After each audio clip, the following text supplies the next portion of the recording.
creo que hay que tomar en cuenta ciertas cosas importantes, sobre todo que voy a hacer hincapié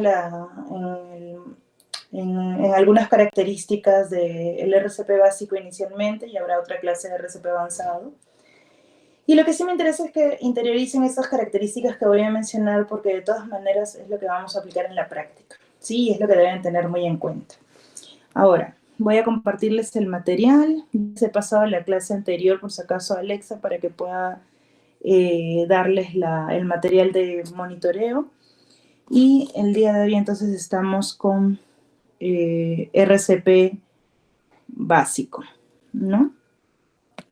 La siguiente clase, como les decía, vamos a hacer reanimación cardiopulmonar avanzada. Entonces, esto solamente es un preámbulo de lo que nos interesa a todos como médicos generales o de especialidad, porque ninguno de nosotros está exento de vivir una situación en la que un paciente haga una parada cardiorrespiratoria y tengamos que darle el soporte necesario, ¿sí? Ven ahí todos la presentación, ¿verdad? Sí, doctora. Ya, perfecto. Entonces, empezamos. Un ratito. Listo. Bueno, definitivamente esta clase, cuando la dictaba antes de la era COVID, tenía algunas, digamos, indicaciones o características que han ido evolucionando en el tiempo, y definitivamente post-era COVID hay algunos alcances que debemos resaltar, ¿ya? Por eso el título es una nueva era COVID-19, porque definitivamente esto hizo que los protocolos cambien en relación a la atención del paciente en una reanimación cardiopulmonar. De todas maneras, les muestro la bibliografía o la fuente de donde se sacan los datos. Siempre es de la American Heart Association. Esta guía se actualiza cada 4 años. Ya tenemos un alcance o una revisión en el año 2024, un adelanto. Pero de todas maneras, la única oficial última era la del 2020. Sin embargo, ya pueden tener ustedes acceso por internet a algunos detalles que de pronto no han cambiado casi nada, pero que sí se refuerzan, sobre todo en RCP avanzado, que es lo que vamos a hacer la próxima clase. Lo que sí es que les coloco de todas maneras lo que ha ido evolucionando de acuerdo a las últimas revisiones que se hicieron. Hubo revisión en el 2015, en el 2020, y de todas maneras resalta esta guía, pues, que hay una mejoría en las ayudas audiovisuales con respecto a los algoritmos que hay que seguir en una reanimación cardiopulmonar básica, ¿no? Se enfatiza, obviamente, y esto lo voy a repetir toda la clase, el inicio temprano de la reanimación cardiopulmonar por parte de los reanimadores, y básicamente, como tenemos ya en cuenta hace varios años, la maniobra más importante es el masaje cardíaco o compresión torácica. Definitivamente, ante un diagnóstico de parada cardíaca, esto es lo que le salva la vida al paciente. Y eso vamos a ir ampliándolo de acuerdo a sus características a medida que avancemos en la clase, ¿sí? Ahora, definitivamente pueden haber dos escenarios, ¿no? Para una reanimación cardiopulmonar. Una reanimación cardiopulmonar extrahospitalaria y la intrahospitalaria, ¿no? En la extrahospitalaria, cuando tenemos una parada cardiorrespiratoria, probablemente la atención que recibe inicialmente el paciente sea de un reanimador LEGO. Un reanimador LEGO es una persona no perteneciente al sector salud, que pertenece a la comunidad, sí, y que en la mayoría de países que siguen este protocolo, digamos, capacitan a sus agentes comunitarios para que de todas maneras estén capacitados en realizar ese tipo de reanimación, ¿no? Sobre todo en Estados Unidos, donde la posibilidad de que alguien haga una parada cardiorrespiratoria en población joven, porque está asociado a inhalación o a, digamos, a exceso, perdón, de drogas endovenosas, podría ser una inminente parada cardíaca. Entonces, esa situación no es ajena a la comunidad de ellos, ¿no? Donde las drogas pues tienen una, digamos, una mayor circulación y un mayor consumo. Entonces, incluso sus protocolos están orientados al uso de antídotos, ¿no? Como naloxona. Entonces, esto obviamente se tiene que adaptar a la comunidad en la que vivimos, pero sí hay que tener en cuenta que la distribución de reanimadores LEGO, de reanimadores de la salud, siempre va a abocarse al mismo objetivo, que es iniciar el RCP de manera temprana con las compresiones torácicas. Muy bien, lo importante también es entender qué es una parada cardiorrespiratoria. Definitivamente pueden haber, como les decía, dos situaciones, ¿no? La extrahospitalaria y la intrahospitalaria.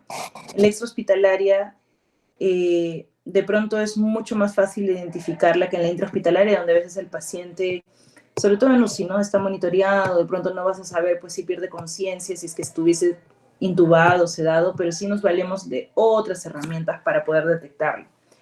En el caso de una parada cardiorrespiratoria como tal, se refiere o describe una situación que cursa con una interrupción brusca, inesperada y potencialmente reversible de la actividad mecánica del corazón y de la respiración espontánea. Por lo tanto, hay tres signos clínicos, porque este diagnóstico es clínico, que se deben hacer para identificar una parada cardiorrespiratoria. Primero, la alteración del estado de conciencia. Y es por eso que el paciente cae bruscamente y no hay respuesta.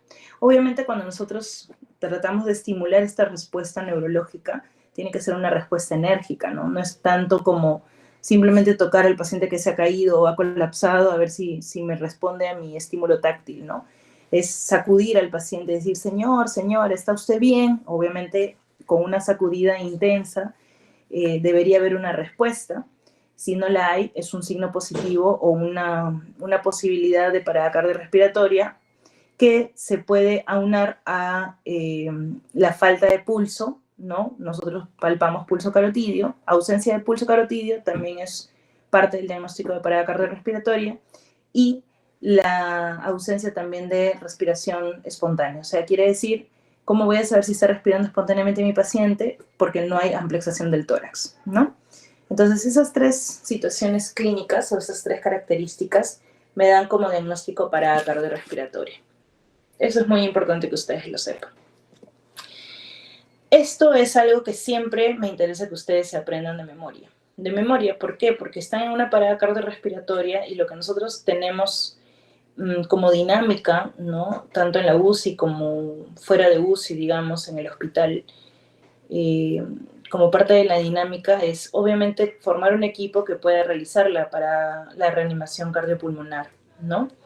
Esta reanimación cardiopulmonar tiene que tener siempre a la cabeza un líder que dirija el equipo y que determine qué funciones va a desempeñar cada uno de los miembros del equipo. Sería ideal que todos estemos organizados desde siempre, ¿no? Como, digamos, como parte de un servicio, si trabajamos en un hospital o en un piso de hospitalización o en una posta, etcétera, saber qué rol tiene cada uno. Sin embargo, a veces obviamente nos agarra esta situación de manera muy inesperada y es importante que la cabeza del lugar, de la posta, del hospital, me refiero al piso de hospitalización, generalmente el liderazgo lo toma el médico, pueda dirigir el trabajo de reanimación cardiopulmonar de una forma que finalmente resulte efectiva, ¿no? ¿Qué quiere decir esto? Que rápidamente alguien se va a poner a asistir la vía aérea, otra persona va a iniciar las compresiones torácicas y también en el interín van a haber más de una persona que tiene que intercalar esta función de compresión torácica porque esto eventualmente cansa. Y de todas maneras, el líder del equipo tiene que saber no solamente cada una de las funciones, porque también hay una función de administración de medicamentos, hay otra función de toma de tiempo, y lo importante es empezar a tratar de buscar la causa del paro, ¿no?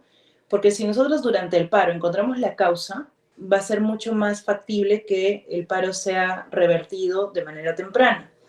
Pero si no encontramos la causa, tenemos que seguir haciendo la reanimación el tiempo que sea prudente, de acuerdo a las comorbilidades del paciente, y de pronto muchas veces incluso no la encontramos. Pero la idea es encontrarla para poder evitar que el paciente vuelva a entrar en parada cardiorrespiratoria si es que recuperó en el primer episodio la circulación espontánea, ¿no? Como les digo, parte de eso o parte de ser médico es saber que si el paciente hizo una parada, pensar al menos en estas 10 posibilidades de causa, ¿no? Siempre hay formas más fáciles de acordarnos. Se dividen en H y en T las causas de parada cardiorrespiratoria.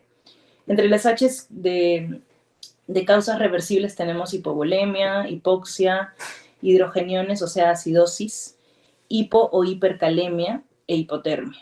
Y dentro de las causas con T tenemos neumotórax atención, tenemos taponamiento cardíaco, tenemos toxinas o uso de fármacos, ¿no? O envenenamientos, y las dos trombosis, tanto la pulmonar como la coronaria. Entonces, yo siempre les invito a aprenderse de memoria esto porque les va a ser muy útil al momento de realizar su reanimación cardiopulmonar, digamos, si ustedes están a cargo o si ustedes son parte del equipo, empezar a plantearse estas posibilidades durante el paro o posparo para poder resolver la causa que lo llevó al paciente a esta situación y evitar, si es que ya recuperaron circulación espontánea, evitar que vuelva a entrar en parada cardíaca. Entonces, como les digo, idealmente debería encontrarse la causa y a veces no se encuentra, pero ya saben ustedes cuáles son las causas reversibles. Ahora, definitivamente nosotros, cuando hablamos de reanimación cardiopulmonar básica, tenemos que tomar en cuenta que hay componentes en este sistema de atención, ¿no? Y uno de los componentes más importantes, digamos, del sistema de atención de una parada cardiorrespiratoria es que no podemos trabajar solos, ¿ok? Se van a dar cuenta en la práctica, o si alguno ya lo vivió seguro, que en una reanimación cardiopulmonar, cuanto más manos hay, es mejor. ¿Y en qué sentido? No cuanto más manos inútiles, ¿no? Sino unas manos que nos permitan alternar sobre todo las compresiones torácicas, que eventualmente, les digo, cansan bastante. Son periodos de 2 minutos en las que el reanimador tiene que hacer compresiones torácicas. Y obviamente a mí lo que me interesa es que este reanimador haga una buena compresión torácica, una compresión de calidad, ¿ya? Si el paciente, digamos, si el operador o el reanimador está cansado, por más voluntad que tenga, no me va a servir haciendo una compresión torácica. Porque lo que a mí me interesa es darle calidad al paciente, porque me estoy convirtiendo prácticamente en su corazón. Entonces yo necesito el mejor masaje cardíaco, ¿no? Por eso los componentes del sistema de atención inician principalmente con llamar por ayuda. Si yo reconozco que el paciente ha colapsado de pronto en el Jockey Plaza, en el aeropuerto, etcétera, lo primero que yo debo hacer es llamar por ayuda o decirle a alguien, llama ayuda, ¿no? Llama a la ambulancia, llama a alguien que tenga un desfibrilador automático externo. La idea siempre es tratar de pedir ayuda porque eventualmente tú vas a iniciar las reanimaciones con compresión, la reanimación con compresiones torácicas y eventualmente te vas a cansar. Eventualmente no sabemos ante qué ritmo de parada estamos, por lo tanto es importante también tener un desfibrilador. Y eventualmente vamos a necesitar asistencia de la vía aérea. Entonces también es importante que el equipo que tiene los equipos, o sea, el equipo médico que tiene los insumos especializados como oxígeno, ambú, tubo endotraqueal, etcétera, pueda venir al momento, digamos, o a la situación en la que te encuentras con el paciente y auxiliarte, ¿ok? Entonces, el primer paso es reconocer el diagnóstico, obviamente, y llamar por ayuda. Idealmente deberíamos llamar a una unidad como SAMU, como bomberos, que tienen estos equipos para poder auxiliarnos. Luego, iniciar la reanimación cardiopulmonar con maniobra de compresión torácica de manera temprana, ¿ok? Tratar de que esta maniobra no se retrase, ¿ok? Pero sí les digo una cosa importante. No es dable que ustedes inicien reanimación en un sitio inseguro, tanto para ustedes como para el paciente. ¿Qué quiere decir? Que si, por ejemplo, estoy en medio de la pista, el paciente está en medio de la pista y yo le inicio una reanimación en medio de la pista, no, eso no debo hacer. Porque estar en medio de la pista puede condicionar un accidente para mí y otro accidente más para el paciente. Entonces, yo debo, digamos, tratar de ubicar al paciente lo más rápido que pueda, lo jalo para un lado, lo jalo para una acera o para una vereda, y allí empiezo mi reanimación cardiopulmonar, ¿ok? No es dable entonces que ustedes estén en una zona insegura porque finalmente van a ser 2 los reanimados, ¿ok? Muy bien, ahora, el tercer paso obviamente es tratar de conseguir un desfibrilador e iniciar la lectura con el desfibrilador, ¿ya? Idealmente esto debería llegar lo más rápido posible, ¿no? Pero no muchas veces lo logramos. Y si es que fuera un ritmo desfibrilable, tratar de descargar al paciente, desfibrilarlo lo más temprano posible. Y el cuarto paso de este componente del sistema de atención es que al paciente que recupera circulación espontánea, poder llevarlo a una unidad donde le puedan brindar la atención especializada, que es la UCI, porque allí vamos a valorar las secuelas, digamos, las fallas orgánicas asociadas y todo lo que deriva de una situación post-reanimación cardiopulmonar. Este es un esquema de nuestras cadenas de supervivencia, que es básicamente una ampliación de este sistema de atención que les he mencionado, tanto en el intrahospitalario, en la parte de arriba, como en el extrahospitalario. Recuerden que el primer paso, ¿no?, es el reconocer el diagnóstico y llamar por ayuda. ¿Okay? Esto se llama activación de la respuesta a emergencias, que está en verde, en ambos casos. ¿Okay? Y como segundo paso fundamental es iniciar la RCP de alta calidad, o sea, la compresión torácica de alta calidad.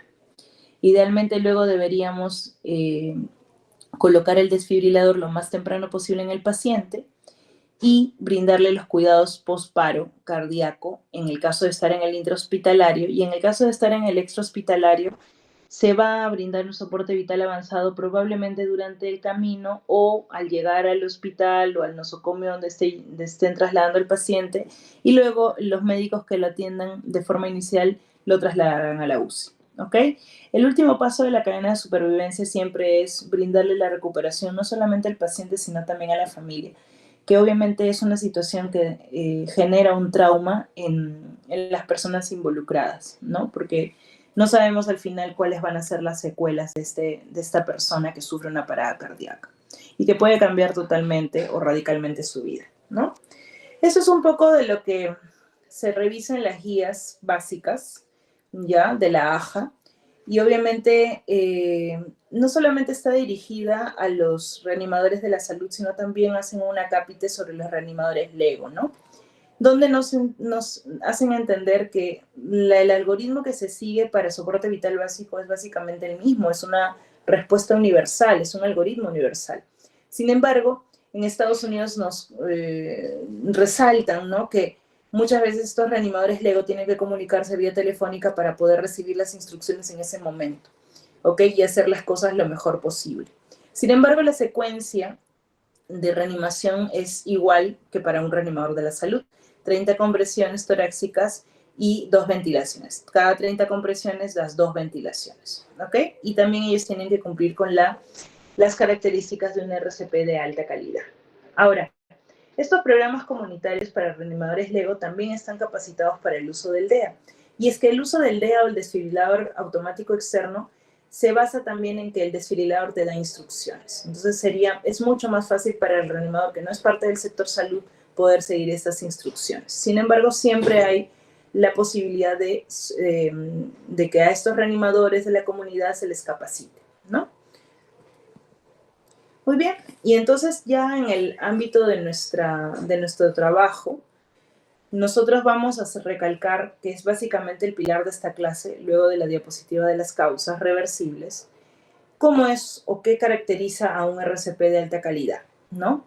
Para empezar, los reanimadores, cuando hacen compresiones torácicas, deben entender que las compresiones torácicas van entre 100 a 120 por minuto, ¿ok? Esa es la frecuencia. Y entonces, en 2 minutos que dure el ciclo de reanimación, deberías hacer entre 200 y 240 reanimaciones o compresiones torácicas, ¿no? La compresión torácica tiene que tener una profundidad mínima de 5 centímetros y no más de 6 centímetros. Obviamente eso, cuando lo hagamos en clase, vamos a tratar de reconocer esa profundidad. Cada compresión torácica debe permitir además la descompresión del tórax. No es apoyarse en el paciente, es generar una compresión, una presión sobre el tercio inferior del esternón y descomprimir. Porque si yo solamente me apoyo, no estoy generando una buena compresión torácica ni la posibilidad de una mejor circulación, ¿ok? Entre compresión y compresión deben haber pausas muy mínimas, y en el cambio de reanimador también. A eso se refiere con reducir al mínimo las pausas de las compresiones. Obviamente, si pasan 2 minutos y ya tengo que cambiar de reanimador, esta pausa debe ser muy rápida, y eso también lo vamos a ver en clase. Si es que, por ejemplo, yo no tolero hacer reanimación 2 minutos, también debo ser sincera, no solo conmigo, sino con el paciente y con mi equipo, y decir, ¿sabes qué? Me cansé, cambia. porque eso va a ser mucho más importante para el paciente que para ustedes, ¿sí? Y la relación de ventilación-compresión es 30 compresiones y 2 ventilaciones. Esto se hace a través de una máscara facial con soporte o bolsa ambú, ¿ok? Las ventilaciones tienen una duración de 1 segundo, o sea, es pa, nada más. No es algo largo, no es algo con pausas, es una ventilación, 2 ventilaciones y siguen las compresiones. Es lo mínimo que debemos darle de pausa entre compresiones, como les mencionaba, ¿no? Aquí nada más les he mostrado una comparación, un cuadro comparativo sobre las edades, ¿no? Muchas veces nosotros no vamos a hacer reanimación en niños ni en lactantes, pero sí es importante que sepan que en el caso de los niños y en los lactantes, por ejemplo, la reanimación tiene que seguir las mismas características de calidad y hacer hincapié en, ¿no?, que si hay un reanimador también en niños sin lactantes, la relación de compresiones con ventilaciones son 32 y si hubiese más de 2 reanimadores es 15-2, ¿no? Esa es la diferencia. Otra de las cosas que resalto en este cuadro es la seguridad, como les decía, ¿no? Tanto el entorno debe ser seguro para el reanimador como para la víctima, ¿ok? Muy bien. Por ahora, eso es lo que debemos tomar en cuenta. Nuevamente aquí se hace hincapié nada más en la profundidad de las compresiones. En el caso de los lactantes es un poco menos, son 4 centímetros, ¿no? Y lo demás sí cumple con las mismas características de alta calidad. Entonces, la idea es tratar de minimizar los tiempos que digamos, minimizar el tiempo de diagnóstico, minimizar el tiempo de recambio de entre reanimador y reanimador y obviamente se van a cansar, pero por eso tienen que ser honestos entre ustedes mismos como reanimadores, ¿no? La idea finalmente es brindarle un alto rendimiento al paciente. Ahora, este sistema de atención o de respuesta a emergencia se va a resaltar en toda la guía realmente, porque nos es bastante difícil acordarnos de que primero se debe siempre pedir ayuda, ¿ok? Muy bien. Ahora, el énfasis que se hace en las compresiones torácicas también tiene ya o data de bastantes años atrás, ya, por eso que anualmente nosotros, por ejemplo, llevamos un curso nuevamente de actualización de reanimación básica, de reanimación avanzada, porque si bien los dictámenes no cambian mucho, es importante que siempre nos estemos entrenando, ¿ya? Digamos que anualmente hay varias entidades como clínicas, hospitales que dictan estos cursos, ¿ya? Y es importante que ustedes, bueno, si bien de pronto no quieren ser emergenciólogos o intensivistas, como médicos generales es importante que tomen en cuenta esta posibilidad de estarse entrenando constantemente porque una parada cardiorrespiratoria nos puede ocurrir en cualquier momento. Ahora, el uso del DEA también lo vamos a usar en clase, ¿ya? La idea es que, por ejemplo, en nuestro centro de trabajo reconozcamos, ¿no?, dónde está ubicado nuestro desfibrilador, ¿ya? La idea es eso, y poder traerlo lo más rápido posible. Ahora, yo también les recomiendo, por ejemplo, que cuando ustedes están en una parada cardiorrespiratoria, lo primero que hacen obviamente es pedir ayuda. Obviamente aquí se reúne el equipo, inician las compresiones torácicas y lo siguiente que es parte de pedir ayuda es que traigan el coche de paro, ¿no? Normalmente, y me ha pasado mucho en el hospital que hay gente que no se capacita en esto y da pena porque eso es un tema de todos, nos involucra a todos. Llego al paro y no hay coche de paro, o sea, claro, los residentes están haciendo las compresiones torácicas, pero nadie trae un desfibrilador, nadie pide el coche de paro a nadie. Entonces, eso es un concepto básico.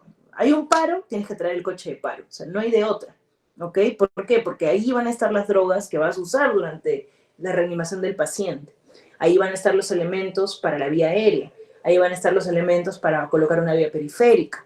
Entonces, no puedes hacer una cosa sin la otra, ¿ok? No podemos dejar de lado el uso de coche de paro y desfibrilador si lo tuviésemos en un hospital. Ahora, si no lo tienes, bueno, pues, ¿no? Se puede justificar que no uses el desfibrilador que es un paso importante, pero a ver, si estás en el serum y no tienes desfibrilador, pues no te queda de otra que seguir reanimando hasta que llegues a un centro donde lo haya, ¿no?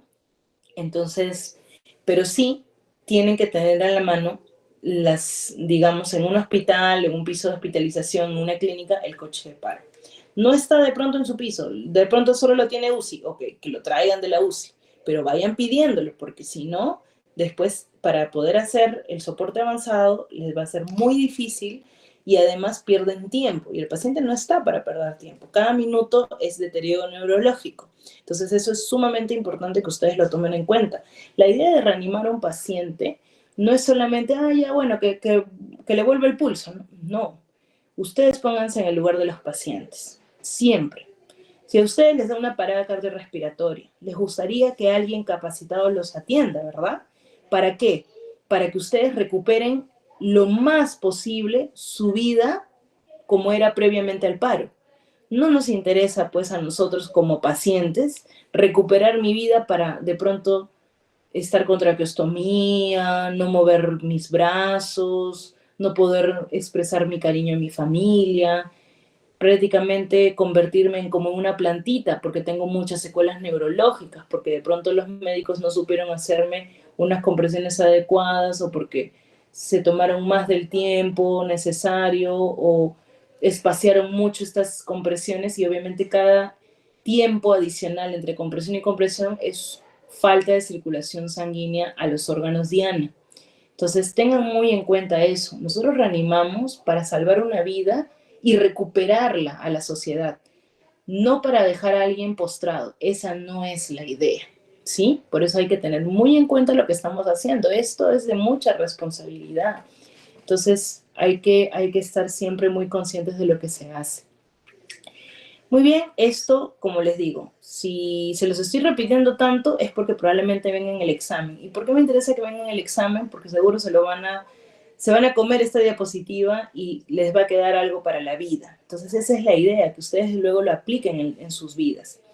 Hay algo que sí aplicamos que es en la UCI, por ejemplo, para nosotros saber que una compresión torácica, una reanimación está siendo bien hecha, es observar la presión de ETCO2, que yo les decía en la clase pasada que es parte de nuestro monitoreo de la curva de CO2 al final de la expiración, ¿no? Que se ve en los monitores. Si la curva es baja o está en disminución, hay que evaluar la calidad de la RCP, porque normalmente debería aparecer curva de CO2 y ser una curva efectiva, porque quiere decir que estoy generando una circulación a este nivel. Entonces, es muy importante que en UCI, por ejemplo, si pasa una parada cardiorrespiratoria, tomemos en cuenta nuestros monitores, porque es el monitor el que nos va a dar el diagnóstico, porque vamos a ver el trazado del EKG y también vamos a tener seguro la capacidad de observar si es que el paciente, por ejemplo, tiene un catéter arterial que mide la presión de forma invasiva, podremos monitorear a través de eso nuestra calidad de RCP. ¿Por qué? Porque normalmente si hay calidad del masaje o de la compresión torácica, nuestra presión tendrá una subida efectiva de por lo menos más de 10 a 15 milímetros de mercurio, igual que el ETCO2. Entonces eso también es importante tomarlo en cuenta. ¿Ya? Hay también convenios europeos que no nos dicen nada muy diferente. En el convenio europeo, ¿no? Más allá de la AJA, nos resaltan el uso del desfibrilador también. Idealmente debería usarse en los 3 a 5 primeros minutos del colapso. ¿Por qué? Porque esto reduce la tasa de mortalidad y mejora la tasa de supervivencia hasta en 50 y 70%. Entonces, qué importante es que nosotros usemos un desfibrilador automático externo. ¿Por qué? Porque recuerden, si estamos en el extrahospitalario, no tenemos un paciente monitoreado en la clínica, de pronto está en un piso de hospitalización y sufre una parada, es importantísimo saber si ese ritmo era desfibrilable o no, porque a no ser que yo lo tenga en un monitor, yo no sé si eso es una sistolia, si es una actividad eléctrica sin pulso, si es una fibrilación ventricular o una taquicardia ventricular. Entonces, es sumamente importante el uso del desfibrilador porque este desfibrilador me va a decir, ok, detecto un ritmo desfibrilable y obviamente usarlo, desfibrilar al paciente y reanimarlo le va a generar mucho más supervivencia, ¿sí? Bueno, esta es la localización. Obviamente esto lo vamos a ver en práctica. Se los voy a explicar a más detalle cuando hagamos la práctica, ¿sí? Pero es importante que ustedes visualmente localicen esa, digamos, la colocación de las manos y cómo lo tienen que hacer, ¿no? Se entrelazan, hay una mano que hace de soporte, tobillo o directamente conectada con el esternón, con el tercio inferior, y la otra es la que brinda también parte digamos, de la fuerza que se debe ejercer a través de esta maniobra. Bueno, había un videíto, pero no sale. Ya he verificado que no sale. Lo pasaré en clase para que puedan también saber un poquito de esto. O para que vean un ejemplo. Y bueno, siempre menciono un poco la guía que hizo la Sociedad de Medicina Intensiva en la era COVID o durante la pandemia, porque en la era COVID cambiaron algunos detalles, ¿no? Normalmente estábamos acostumbrados de pronto a ver en la típica escena de película que una reanimación cardiopulmonar se hace dándole las compresiones y al momento también el reanimador que iba a la ventilación o el reanimador que estaba solo y tenía que hacer compresiones y dar respiraciones incluso boca a boca, digamos, tenía como maniobra prioritaria ello, ¿no? O sea, dar una ventilación incluso, ¿no? Boca a boca. Ahora, eso ya no es dable. No es dable porque genera inseguridad para el reanimador, sobre todo en la era COVID, donde tenemos un riesgo de contagio de una enfermedad viral que si afectaba a un personal de salud, perdíamos a alguien valioso que podía seguir salvando vidas. Entonces, en la era COVID se prioriza las medidas de seguridad para el reanimador, ¿ya? Medidas de contacto, por ejemplo, ropa de protección, guantes, protección respiratoria, protección ocular, facial, técnicas de asepsia y obviamente tratar de evitar el contacto con la vía aérea directa, ¿no? En este caso, es importante resaltarlo porque muchas veces el 70% de las reanimaciones cardiopulmonares se dan en el ex hospitalario donde no tienes un soporte ventilatorio para darle oxígeno al paciente, o darle ventiloxigenación al paciente. Entonces, en estos casos donde, por ejemplo, ustedes de pronto les pasa esto en una carretera, ¿no? Y reaniman a alguien que está herido. Lo básico es que ustedes se queden reanimando. No, en ese caso, si ustedes están solos y no tienen nada ni nadie que los ayude y han pedido ayuda, han llamado por celular, qué sé yo, están esperando la ambulancia, lo más importante es que ustedes solamente den compresiones torácicas, no ventilen, ¿ok? Solo en esos extremos. Y obviamente si tuviese que, digamos, estoy ante un paciente que de pronto no sé cuáles son sus antecedentes, no sé si tiene tuberculosis, si tiene neumonía, si tiene una infección viral, etcétera, solamente entonces voy a darle compresiones torácicas, ¿ok? Hasta que llegue la ayuda. Aquí un algoritmo adaptado a la situación de COVID-19, ¿no? Paciente no responde, pido ayuda, no hay que manipular la vía aérea, o sea, no es que meto mi mano a la boca, no, nada de eso. Simplemente para verificar uno de mis 3 pasos para el diagnóstico, veo que no emplexa tórax, ¿no? En caso de que tenga algo para cubrir su nariz, ¿no? Si es que lo hubiese, bueno, sería ideal, pero si no, hay que nada más valorar si está respirando o no. Si no respira, que es parte del diagnóstico, llamo obviamente por ayuda e inicio la reanimación cardiopulmonar con solo compresiones torácicas de alta calidad. ¿Okay? Prohibido acercarnos a la vía aérea. Si de pronto el paciente respira, ¿no? Si yo veo que amplexa y todo, lo debo poner de posición lateral de seguridad porque de pronto puede haber convulsionado o puede ser otra la situación, ¿no? Entonces ya luego se aplican los demás algoritmos. Pero lo que resalta esta guía de COVID es que no hay que tener contacto con la vía aérea del paciente hasta que llegue la ayuda, ¿no? Recuerden entonces, siempre seguridad por delante para ustedes y para el paciente. Pidan ayuda, evalúen conciencia, respiración, circulación. Esto es en simultáneo, esto no debe tomar más de 10 segundos para yo empezar las compresiones torácicas, ¿ok? Y si es entonces una parada cardiorrespiratoria, inicio las compresiones torácicas y si no tengo un apoyo ventilatorio en ese momento, solo me dedico a hacer compresiones torácicas, ¿sí?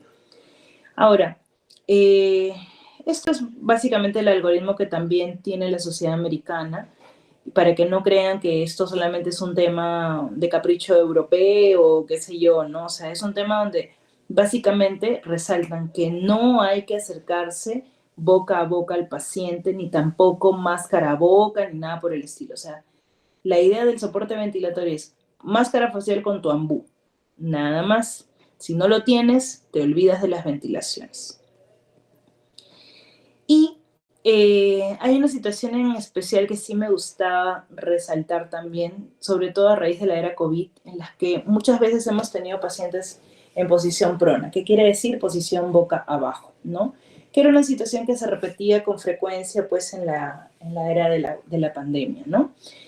Lo importante, por ejemplo, y esto se ve mucho en UCI, es entender que un paciente pronado, normalmente la reanimación cardiopulmonar, si es que hiciera una parada cardiorrespiratoria, no es sencilla y no es la misma. Entonces, si está en UCI, por ejemplo, yo tengo pronado al paciente, la prioridad no es voltearlo, no es supinarlo. La prioridad es darle la reanimación en posición prona. ¿Por qué? Porque el hecho de voltearlo yo sola generaría demasiados riesgos, que pueda salirse el tubo endotraqueal, que puedan salirse catéteres, que el paciente que yo pueda obstruir el tubo y que de pronto me demore mucho, el paciente se caiga o yo me lastime. Entonces se da reanimación en posición prona. Normalmente damos las compresiones en el dorso, entre las escápulas y una profundidad de al menos 6 centímetros a un ritmo de 120 compresiones por minuto. Esto no es ajeno. Los que vayan a ser neurocirujanos, por ejemplo, también tienen a veces pacientes en prono para operarlos y obviamente es imperativo que sepan cómo manejar esta situación si es que no tuviesen la ayuda necesaria en ese momento. Se da reanimación en prono. Y entonces hay que verificar ciertas cosas, sobre todo si el paciente está intubado, ¿no? Esta es la posición, ¿no? La posición prona, miren cómo coloca las manos entre las escápulas, más o menos a la altura de T10 aproximadamente, y miren la mano también del segundo reanimador. El segundo reanimador trata de conferir cierta rigidez por debajo de la compresión, ¿no? Para que sea algo sumamente efectivo. Y eso también los invito a entender cuando reanimamos pacientes en supino.